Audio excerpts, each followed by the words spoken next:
नमस्कार दर्शकों, आप देख रहे हैं महानदी न्यूज। आप देख रहे हैं तमाम लोग इकट्ठा है। आज सर्व समाज समन्वय महासभा ने रायपुर राजधानी में अपनी एक कार्यकारिणी का विस्तार कर दिया है। इस समय तमाम अध्यक्ष पदाधिकारियों का यहाँ डॉक्टर महंत के समक्ष और तमाम कुलपति भी आई हुई थी दुर्ग से, और तमाम विद्वान सज्जन समाज सेवी समाज सेवक तमाम लोग यहाँ वृंदावन हाल में मौजूद, और इन्हीं के बीच में शपथ समारोह हुआ है। हुआ क्या है, राष्ट्र निर्माण के लिए, सामाजिक उत्थान के लिए क्या विशेष संकल्प लिया गया है, आइए इनसे पूछते हैं, इनसे जुड़ते हैं, इनसे बात करते हैं और समझते हैं असल में ये सर्व समाज समन्वय महासभा का काम क्या है। आज इस बात की बड़ी खुशी है कि सर्व समाज समन्वय महासभा छत्तीसगढ़ के तत्वावधान में आज एक कार्यक्रम वृंदावन हाल में रखा गया, जिसके प्रांताध्यक्ष हैं आदरणीय डॉक्टर संजीव कर्मकार जी, जो वशिष्ठ जी के नाम से हम लोग उन्हें जानते हैं। उन्होंने अपने सभी पदाधिकारियों के साथ आज शपथ ग्रहण लिए हैं राजधानी रायपुर में। सामाजिक समरसता और समन्वय बना करके सभी समाज एक साथ मिल करके हमारे छत्तीसगढ़ को, भारत राष्ट्र को आगे बढ़ाने के लिए, और जो समाज में कमी है, जो कुरीतियाँ हैं, उन्हें दूर करने का संकल्प सभी पदाधिकारियों ने लिया है। और मैं सबको बधाई देना चाहता हूँ, धन्यवाद देना चाहता हूँ, क्योंकि हमारे यहाँ शुरू से ही कहा गया है कि पर हित सरिस धर्म नहीं भाई और पर पीड़ा सम नहीं अधमाई। और इस उद्देश्य को लेकर के यह संस्था आगे बढ़ रही है, और मेरी बहुत बहुत शुभकामना, बधाई है कि अपने दायित्व में निर्वाह लोग करेंगे और अपने लक्ष्य को पूर्ति करेंगे। आपने राम राज्य को लेकर के एक बहुत अच्छी बात कही है, क्या उसको फिर से दोहरा सकते हैं? निश्चित रूप से हम लोग भगवान राम की राम राज्य कल्पना करते हैं, और प्रत्येक व्यक्ति को राम राज्य की कल्पना करनी चाहिए, उसके अनुसार चलनी भी चाहिए। जैसे मर्यादापुर राघवेंद्र सरकार राजा बने, वशिष्ठ जी ने उन्हें राजा बनाया, सभी अयोध्यावासियों राजा बनाया, तो भगवान राम राजा बनने के बाद सभी प्रजाजनों को उन्होंने बुलाए अपने पास कि एक बार रघुनाथ बुलाए, गुरु दुज पूर्वासीन सब आए। गुरु वशिष्ठ जी सब आए। जब सब के सब आ गए तो उन्होंने कहा कि भाई आपने मुझे राजा बना दिया, मैं राजा बन गया हूँ। राजा बन करके राजमत में आकर मैंने ऐसा कोई काम कर लिया या ऐसा कोई निर्णय कर लूँ जिससे किसी व्यक्ति विशेष या फिर संस्था का अहित होने वाला हो, तो आप लोग डर को विसर करके खुल करके मुझे मना करना, मुझे बरजना। उन्होंने कहा कि जव अनीति कछु भाषो भाई तव मोहि बरजेव भय बिसराई। तो ये इस प्रकार का किसी अगुआ में, किसी नेता में, किसी मुखिया में यह भाव हो तो निश्चित राम राज्य की स्थापना हो सकती है। आज के परिवेश में क्या सच में राम राज्य संभव है?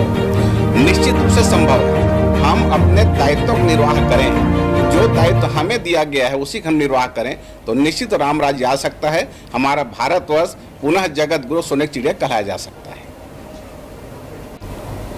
सभी लोग इसमें लगेंगे तो कोई अड़चन नहीं है, सब मिलकर करेंगे।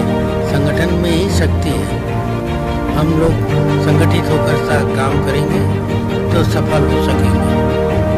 सर, यहाँ कितने पदाधिकारी आज संकल्प लिए, उसका ध्येय क्या रहा है सर? उसका ध्येय है समाज में जो व्यवस्थाएं हैं उसमें सुधार करना, और जो कुरीतियाँ है उसको दूर करना। एक बड़ा सवाल ये भी आता है कि एक ही जाति में अलग अलग मतभेद होते हैं, अलग अलग लोग होते हैं, वो आपस में समन्वय नहीं कर पाते।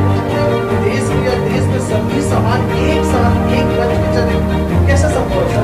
विभिन्न भाषा और विभिन्न प्रांत के होते हुए भी हमारी संस्कृति एक है, हमारी कार्य प्रणाली एक है, उसमें कोई अंतर नहीं है।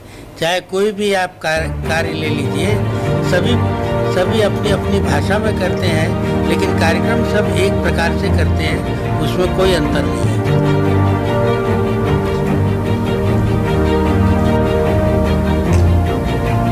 सर, ये राजधानी में शपथ समारोह हुआ है, ऐसा तो नहीं कि आगे चल के यही सेंटर बनने वाला है? आज की जो कार्यक्रम है बताएं जरा। नहीं, सेंटर तो यही बनेगा, और भगवान कृष्ण ने हर समाज को लेके चला है, और भगवान राम भी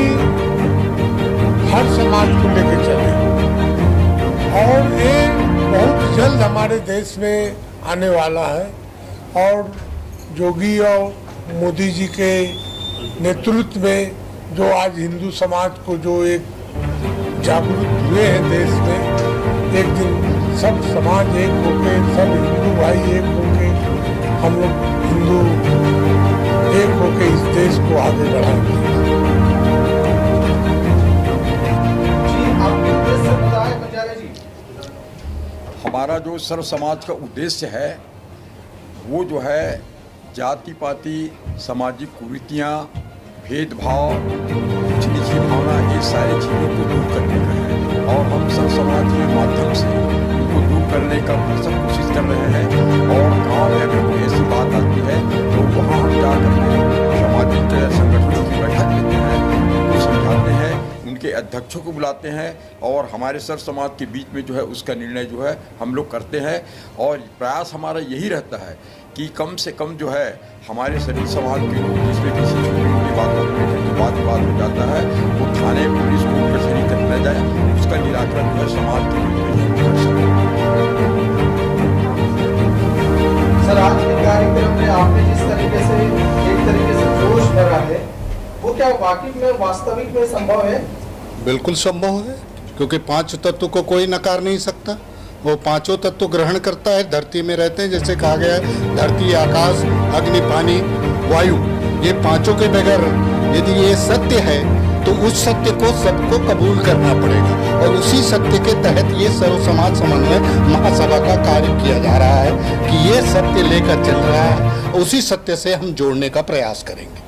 इसीलिए धर्म, जाति, हमने वर्गों को काटा है कि ये पांच भूतम को आप मान लीजिए, यही सत्य है। और इस सत्य के लिए आप पूरा जो लड़ाई झगड़ा, कूटनीति और छल कपट, झूठ, परपंच ये जितने चल रहा है इसको किनारे करिए और आप सब एक हो जाइए। तो आपको भी जल चाहिए, आपको भी धरती में रहना है, आपको भी अग्नि चाहिए, आपको भी वायु चाहिए, आकाश, पानी चाहिए। इसको ही सत्य मानकर ये सर्व समाज समन्वय आगे काम करेगा और इसी को लेकर चलेगा।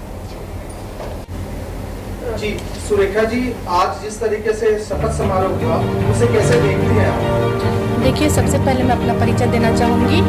मैं सर्व समाज नारी शक्ति महासभा जनपद की अध्यक्ष हूँ और मैं 15 गांव को अभी देख रही हूँ। और जिस प्रकार से कार्यक्रम में आपने सुना होगा कि प्रोफेसर डॉक्टर संजय कुमार कर ने बताया कि गांव से कार्यक्रम चालू हुआ था और आज यहाँ तक हम लोग पहुँचे हैं। और आज यहाँ पे महिलाएँ जो हैं अधिक संख्या में मतलब अपना पद ग्रहण करी हैं और हम लोग काम करते करते आज यहाँ तक पहुँच गए हैं। इसी प्रकार मैं चाहूँगी कि जिस तरीके से हम लोग सारा काम कर रहे हैं, इसी तरह से नारी सुरक्षा, नारी स्वावलंबन और नारी स्वतंत्रता, इसको लेकर के हमको काम करना है। और हमारे जैसे ही मतलब पोस्टर में आप देख रहे हैं कि सर्व समाज, यहाँ पे हम किसी जाति, धर्म या इसमें हम नहीं पढ़ रहे हैं। हम सभी समाजों को लेकर के, सभी समाज के नारी, पुरुष और महिलाएं, बच्चे, सभी के लिए हम कार्य करेंगे, चाहे वो गरीब हो, चाहे वो कोई प्रांत का हो, कोई भी जाति का हो। जो भारत की संस्कृति में रहता है, भारत की संस्कृति, रीति रिवाज, परंपरा को मानता है और उसके आधार पर चलता है, हम उसके लिए काम करते हैं। यही हमारा उद्देश्य है।